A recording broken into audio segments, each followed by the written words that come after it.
Nailong ko dito, kaka-English. Open it. Let's try this, guys. Trust me, you're gonna like it.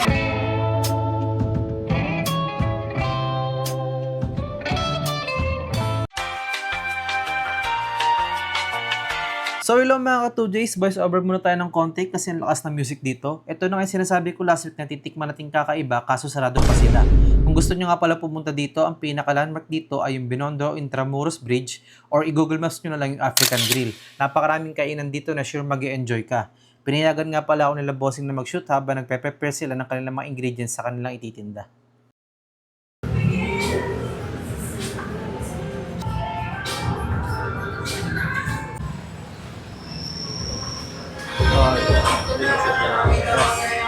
Boss, may I know what is the difference between Syria and Shaya? Wait. Wait.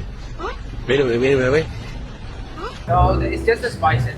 It's just the spices. Yeah, just the spices. Beef sire is like steak. This. And, Steak, okay. Beef shaya is cubes.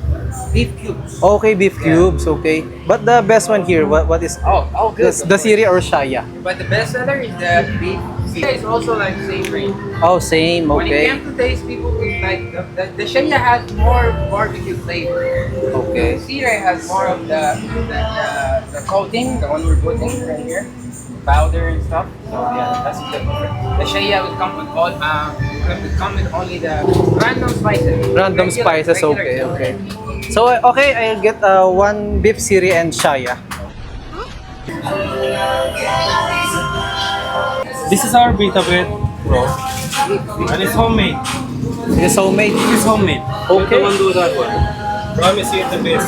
Oh, all the veggies are fresh. Yeah, it's really fresh, bro. We got it here daily. Every day. Every After day. I finish here, I go to the night market here. Okay. I got it fresh.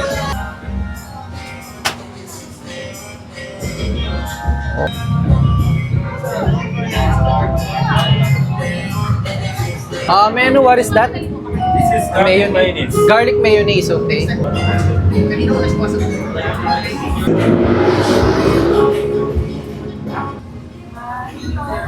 Like it's spicy. That is the secret recipe. Yes, you're gonna like it. Is that also spicy? It's spicy, yeah. Okay.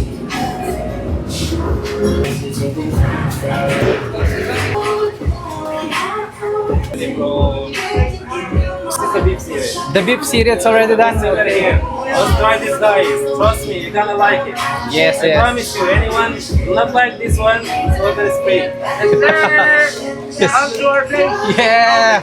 Nailong ko dito, kaka-English. Let's So, pinapatry sa atin ni Bossing. Enjoy it, bro. Nilagyan pa ng... Open it. I like the meat. Yeah, I like the meat. How is it? It has a distinct taste of like the... What is this? I like the taste of that. Oh, really? I like the taste of I that. love it, bro. I love it. For me, it's not that kind of spicy. Try it I when have it's complete. With everything here inside, try it with the veggies. Yeah. That's you.